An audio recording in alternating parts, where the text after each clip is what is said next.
तर नमस्कार शेतकरी बांधवांनो आणि माझ्या मित्रांनो. हे बघा आपण टोमॅटो बाहेर काढतोय. टोमॅटोची झाडं उपटली होती आपण आणि आता आपण ती बाहेर काढतोय. 2-3 दिवस झाले ती आपल्याला झाडं उपटून आणि आपण ती झाडं उपटून बाहेर काढायचं म्हणजे 2-3 दिवस आतच ठेवली होती वाळावी ती जरा म्हणून. पण पावसाने केलं उलट्याचं वातावरण आणि पाऊस पडला 2 ते 3 दिवस पाऊसच पडला. त्यामुळे ती वाळायच्या ऐवजी तिला का बोजाडच होत गेली. आणि आता आपण ही बघा सगळा प्लॉट मोकळा केला आहे. इकडच्या 2-3 सार राहिल्या त्या तेवढ्या झाल्या की झाल्या आपलं काम. आणि इकडं आपण सगळ्या रश्या पूर्णपणे कापल्यात आहे. इकडं अर्ध्या कापल्यात आहे कारण की आपण कारलं नाही तर बीन्स घेणार आहेत.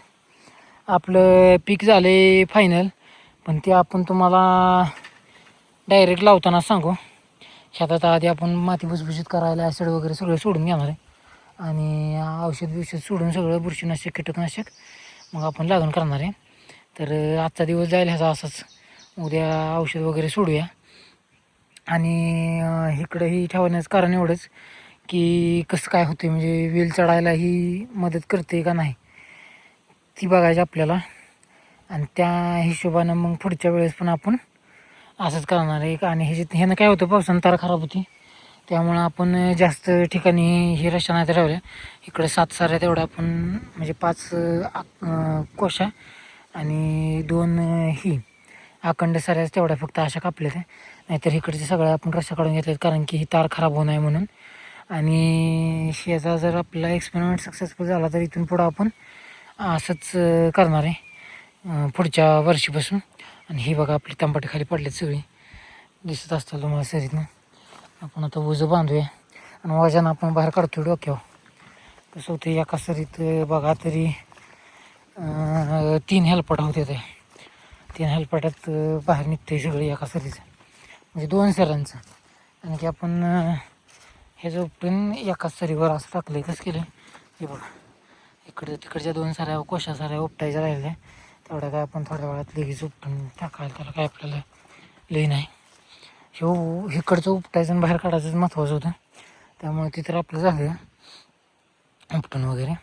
आता ही आपण बाहेर काढणार आहे ही ती आणि मग आपलं होऊन जाईल. आजचा व्हिडिओ हीच दाखवायचं होतं की बाबा आपण आता ह्याच्यावर नवीन पीक घेणार आहे आणि ह्याला काय काय पूर्व मशागत करायला लागते ते आपण बघून सगळं करणार आहे. तर आपल्या डेलीचे व्हिडिओ बघत राहा आणि तुम्हाला शेतीतली नवीन नवीन माहिती कळत राहील. आणि कोणत्या पद्धतीनं काय केलं पाहिजे हे पण तुम्हाला कळत राहील. औषधं कळत राहतील, कॉम्बिनेशन कळत राहील. आणि आपण कोणतेही पेड प्रमोशन वगैरे करत नाही त्यामुळं आपले व्हिडिओ हे सगळे जेन्युइन असतात आणि आपल्या अनुभवातून असतात. तर व्हिडिओला आपल्या कनेक्टेड राहा, लाईक शेअर सबस्क्राईब करा आणि सपोर्ट ठेवा आपल्याला, जेणेकरून आपल्याला प्रोत्साहन नवीन नवीन काय ना काहीतरी आपली शेतीत करायला आणि ते आपण करत राहा त्या माध्यमातून. तर धन्यवाद आपला व्हिडिओ पूर्णपणे बघितल्याबद्दल आणि आपली सपोर्ट ठेवा कायम शेवटपर्यंत. ओके, भेटूया उद्याच्या व्हिडिओमध्ये.